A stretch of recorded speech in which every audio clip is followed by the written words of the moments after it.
So yun, maglalagay ako ng isang dapuan nitong isa kong manok. Ilalabas ko na rin kasi mabilis siyang hingalin dahil hindi naarawan. Palagi na lang nasa kulungan mga kabarok.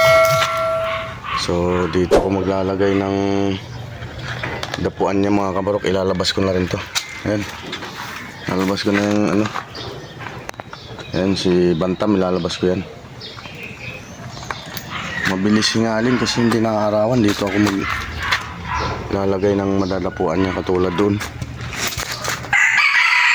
Katulad dyan. Yan, katulad nyan. Yan ang gagawin ko dito. Maghuhukayin ko mga kabarok. Talagang ko ilalabas ko na yung bantam ko para medyo malakas-lakas naman at maarawan. Ayan.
So yun na, natapos natin.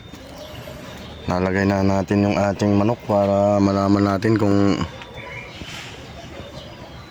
okay na siya dyan. Dito kasi mga kabarok, malilim dito kasi may mga puno. Ayan o, may mga puno kaya ulit sila dito. Malilim dito mga kabarok. Ayan. Malilim dito kaya maganda dito alaga ng manok. Siyempre konti lang naman sila. Saka yung mga sisiw ko, mayroon na naman akong mga sisiw. Sige.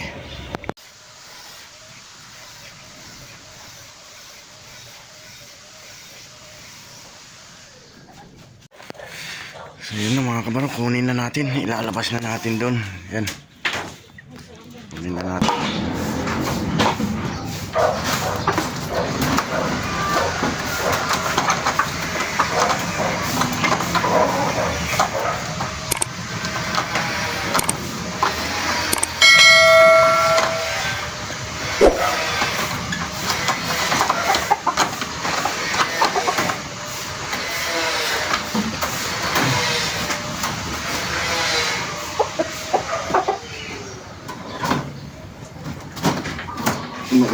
Mailap talaga to,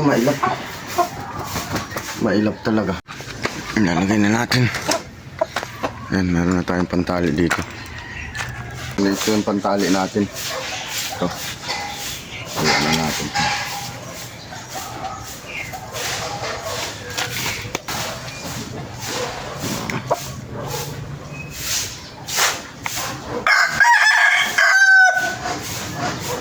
Isang pasya lang. Isang kaso. Ilap talaga nito. Ilap. Ay, magpapang-abot yata yan. Oh. Ayan sila. Dalawa na. Oh. Tinatanggal niya. Hindi sanay eh. Ayan. Papang-abot pa siguro itong dalawa na to eh. Kung gusto niyang tanggalin. Ayan, tapos na mga kabarok. Pero medyo mahaba pa. Iksyan ko muna dito. Kasi medyo mahaba-haba yung tali niya eh. Ano? Papang-abot nga.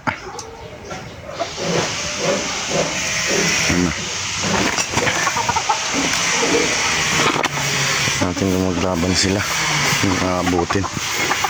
Magpapang-abot na siguro. Iksyan ko muna itong tali ko dito. Kaya yun ang paiksyan ko. So yun.